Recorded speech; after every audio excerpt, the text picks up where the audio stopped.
Quand on parle de l'aire totale d'un prisme, puis que c'est un prisme qui est percé d'un trou, faut vraiment pas penser en volume. OK? Le volume de l'objet ou la masse de l'objet, ce serait pas si dur que ça à calculer, là. On prendrait notre prisme qui est pas troué, puis là, on ferait juste moins le volume ou la masse de ce qu'on enlève.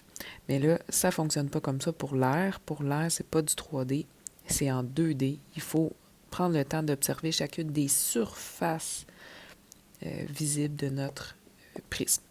Fait que j'irais plus dans le 2D en pensant comme si on voulait construire cet objet-là en papier. Okay?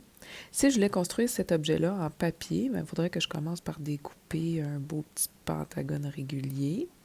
Mais je prendrais mes ciseaux, puis je découperais un carré dedans.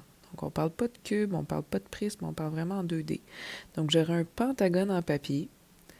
Je prendrais mes ciseaux, j'enlèverais le carré, puis ça me donnerait une espèce de pentagone troué. Okay? Puis ce morceau-là en papier, il faudrait que j'en ai deux pareils. Un pour à l'avant de mon objet, un pour à l'arrière de mon objet ici. Okay? On regardera les dimensions après. Ensuite, pour réussir à construire ça, il faudrait que j'aille coller entre mes deux pentagones des grands rectangles comme ça. Ces rectangles-là, il y en a 5. Ils sont tous identiques parce que mon prisme est régulier. Donc, des grands rectangles comme ça, il faudrait que j'aille en faire 5. Ça revient pas mal à l'aire latérale extérieure de ton prisme.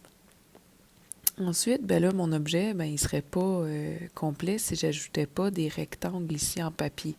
Bon, j'imagine que ça prend des talents de fin bricoleur pour réussir à aller mettre les petits rectangles ici, mais imagine vraiment cet objet-là dans tes mains, là, puis moi, j'ai recollé un petit rectangle en papier ici, un autre ici, un autre là, et encore un autre ici.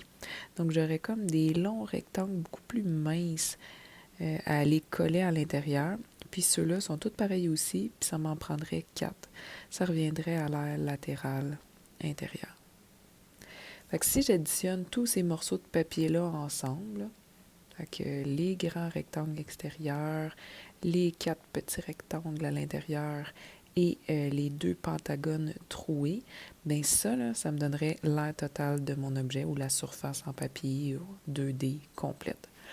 Fait que si on prend un calcul maintenant pour ça, ben mon aire totale, on avait dit c'était 2 pentagones, donc NCA sur 2, sauf que mes pentagones sont percés d'un carré. Donc moi, avec mes ciseaux, j'ai enlevé ça. Fait qu'il faut que j'enlève une surface de papier de C à la 2. Fait que ce morceau-là, on a dit que ce serait 2 fois. Ensuite, on additionnerait à ça 5 grands rectangles où on avait dit que ça revenait au périmètre de la base fois la hauteur du prisme. Donc, périmètre de la base fois la hauteur du prisme, ce serait bon. Plus encore, les rectangles à l'intérieur ici, soit le rectangle fois 4 ou encore périmètre de la base fois la hauteur du prisme, ça va aller. Donc, PBH, on va remplacer par nos mesures. Le nombre de côtés pour un pentagone, c'est 5. Mesure du côté, on l'a ici dans le schéma, là. C'est le 11 décimètres. Okay? C'est ça le côté de ton pentagone. Donc, fois 11. L'apothème n'est pas dans le dessin, là, puis ça commence à être lourd un peu. Donc, je l'ai écrit ici, apothème du pentagone, 17,2. 17,2. On divise ça par 2 parce que c'est un pentagone. Et on va enlever le trou carré. Fait que le carré ici, j'ai pas du cubique, j'ai pas du prisme, vraiment 2D carré. C'est du 3 par 3, donc 3 à la 2. Et il ne faudra pas que j'oublie d'aller chercher 2 morceaux comme ça, donc je refais mon x2. Ça ici, du PBH, je commencerai par l'extérieur.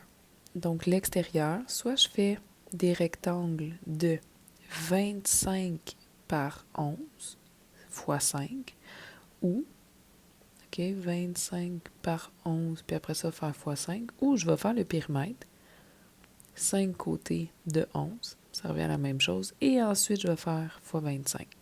Fait que périmètre, 11 fois 5, c'est un périmètre de 55. OK, ça vaut 55 décimètres. Hauteur du prisme, 25. Pour l'aire latérale intérieure ou nos 4 rectangles là, tout minces ici, qu'il faut faire en papier et coller, ben ce serait un périmètre là, qui n'est pas de 55, il faut vraiment que ce soit plus petit. Ce serait plutôt 3 x 4, 12. Et ensuite, la hauteur du prisme, ben le prisme il a l'air percé de bout à bout. Donc, si ça c'était 25 de long, le trou aussi va être de 25 de long. Fait qu'il te resterait juste à calculer tout ça et on se rend compte que finalement, on n'a pas du tout soustrait les 2 carrés et l'aire latérale du prisme à base carrée. On a soustrait les bouts. Donc, les carrés ici, là, c'est vrai là, que j'ai de la soustraction dans ma démarche. Mais l'aire latérale, on se rend compte que c'est du papier de plus à ajouter. Okay? Ça, c'est la belle démarche de Hilaria. Que ça peut peut-être t'aider davantage. Fait que l'aire totale du prisme, c'est vraiment comme s'il n'était pas percé. Donc, 2 pentagones complets. Elle a écrit 2 fois l'aire de base pentagonale, plus les rectangles autour, c'est l'aire latérale du prisme à base pentagonale. Ça nous fait ça ici comme formule. Fait que, après ça, elle va enlever les 2 bases du prisme à base carrée. Fait qu'elle va enlever ça, elle va enlever ça. Fait qu'elle enlève 2 carrés. Donc, elle enlève 2 fois le 3 à la 2, les 2 carrés de 9. Et ensuite, elle va additionner les rectangles ici à l'intérieur. Donc, elle additionne l'aire latérale du prisme à base carrée. Elle additionne du PBH. C'est un périmètre de 12 fois une hauteur de 25. Là, on voit plus détailler ses démarches. On comprend qu'elle arrive finalement à 2603 décimètres carrés. Alors, magnifique, Hilaria. Madame Laforêt, pas toujours facile.